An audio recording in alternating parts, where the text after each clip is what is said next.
well, make that 7 wins straight for the purple and gold, now improving the record to a very impressive 15-5, second place in the Western Conference, having the second longest win streak, of course behind the OKC Thunder.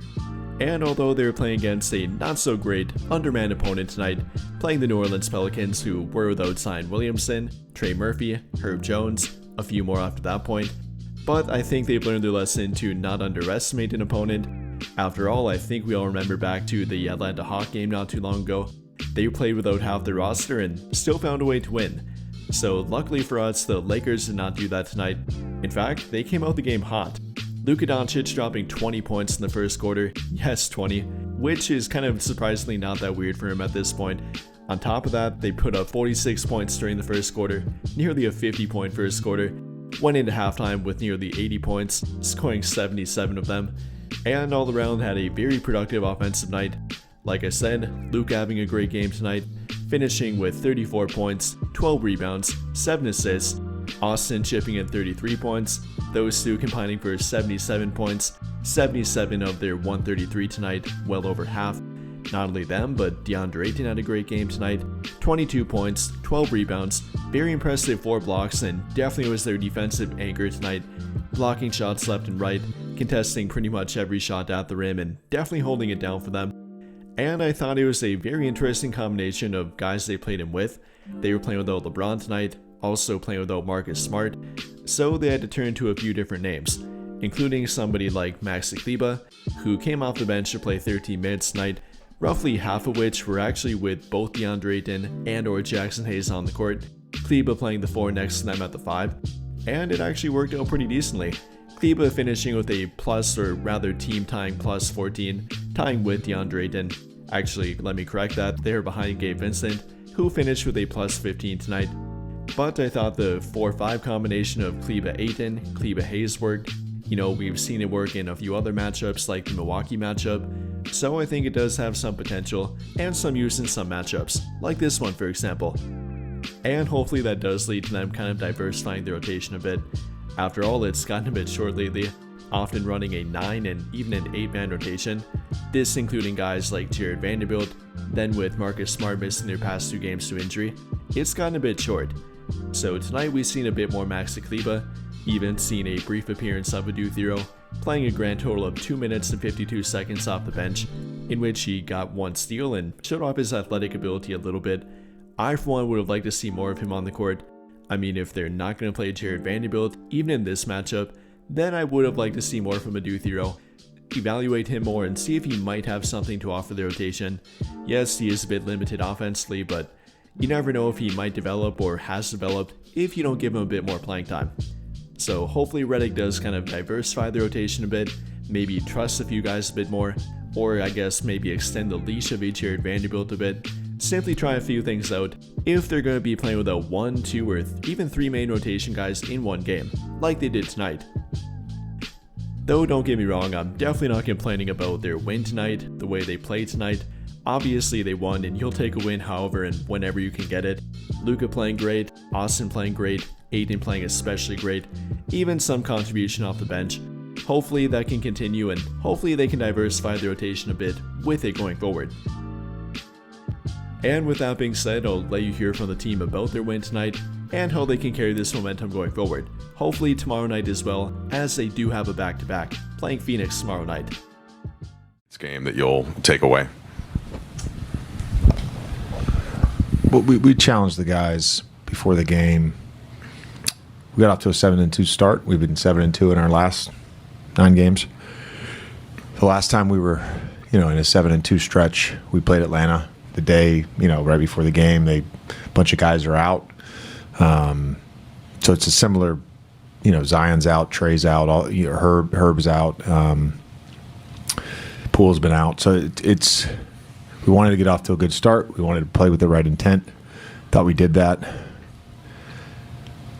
Then the game got a little wonky with their junk defenses and, the firing and all that stuff. And truthfully, I think sometimes you get a lead like that and you can, I hate saying this, but teams can get a little bored, and that's what we're trying to get away from, is just continuing to be a process team, and didn't think we were great with that tonight. I didn't think our defense was good for the last three quarters, and it's nice to sit here and be 15-4 and be like, oh, the results are great, and we should be proud of being 15-4 after 19 games. It's a great start. There's a lot of slices of pizza left in the box that we can still get after. There's a lot of room for improvement for our team, which to me is a positive. You said you expected, the threes, not just for individual guys, for the team to start falling more. Obviously, they have some with Austin. When you build that into the rest of what he's doing from two and just the sort of his overall efficiency on that end, how have you seen that build in him, even from kind of the time that you first were with him to the point now where it's a pretty easy 30 plus? Yeah, it's never easy. It's never easy. I talked about the balance the other night of driving and shooting, and I thought that was there again tonight. But I think for him, there's a cadence right now to his game. He's got a great understanding of when he has a good matchup. He's got a great understanding of how to play with Luka, and so the flow state that every athlete kind of searches for, he's just in that right now. And I mean, maybe it is easy for him, but it doesn't look easy. But he's making it look like it's normal in some ways. I would call it normal, not easy, and that's a testament to how good of a basketball player he is. You mentioned, maybe the human tendency to get bored a little bit when you have a 26-point lead. Also, this stretch of the season, you haven't necessarily played teams near the top of the standings. The next 5 games are all teams with an above 500 record. Is that a welcome test for you as the coach to have your team go through a stretch like that to kind of take another step in the journey of the season?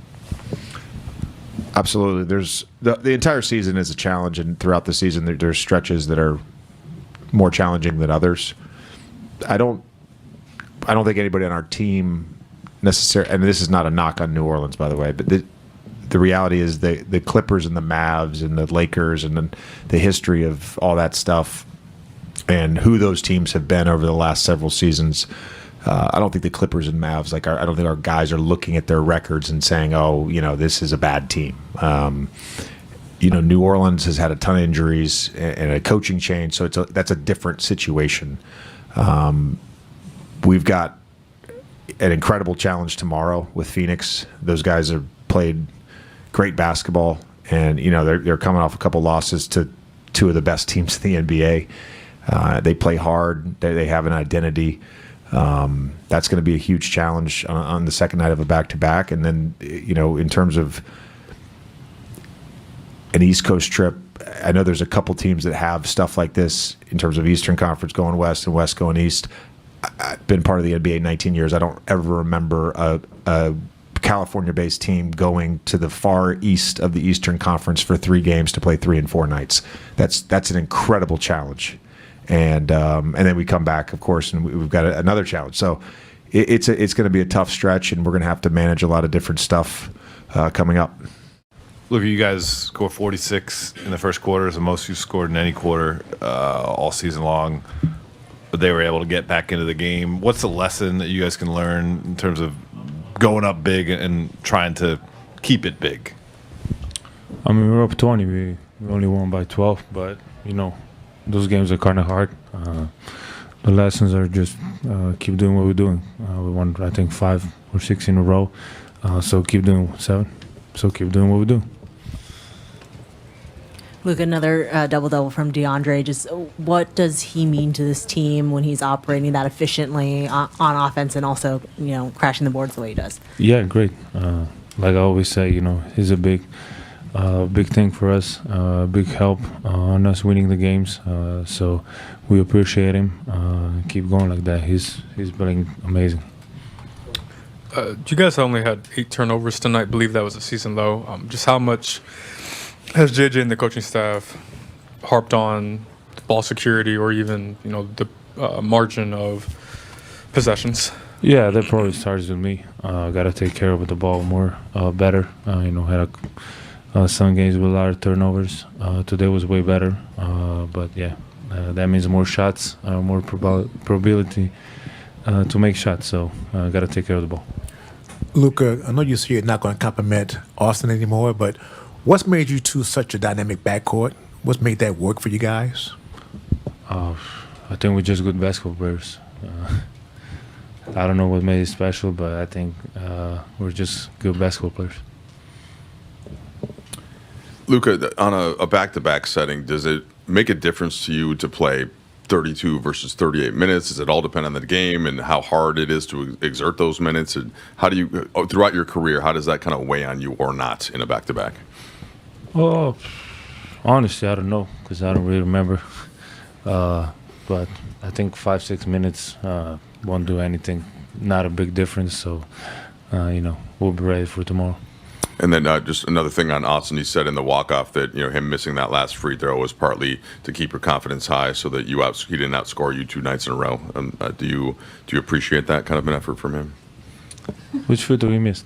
He missed the free throw? Well, he made the first, but then he missed the second that would have given him the same total points as you. Same, not more. But, yeah, I appreciate him. I'm gonna go talk to him now. Say thank you.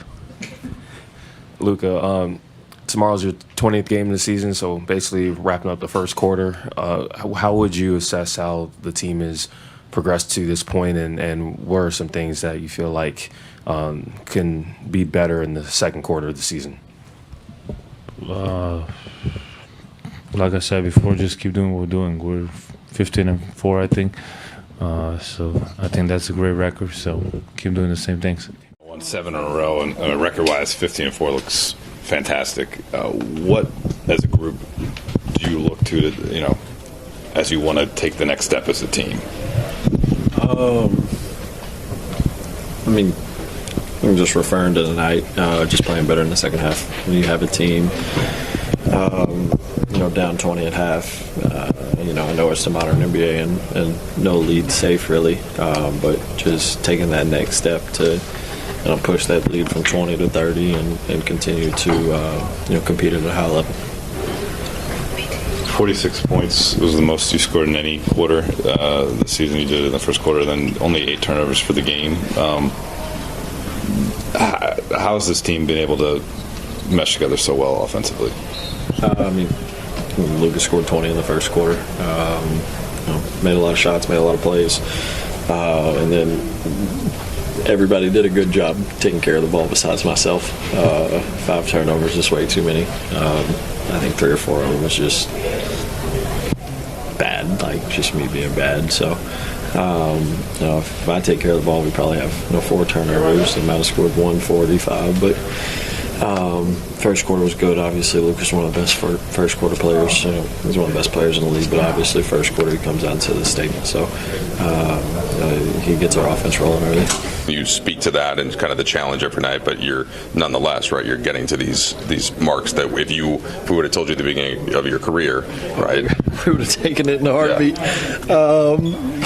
It's just, like I said, with especially Luka, but even Bron, and then the guys that we have on this team, like we play advantage basketball because of the gravity that them two definitely. You have to double Luka. If not, he's going to kill you and drop. With him, if you have guys that understand the right way to play basketball, you're going to get open looks. So it's not like I'm going out in the first of the game and thinking I have to get my attempts up. I know throughout the the flow of the game I'm going to get open looks and just continue to play the game the right way. But it's definitely not easy. I have to try as hard as I can.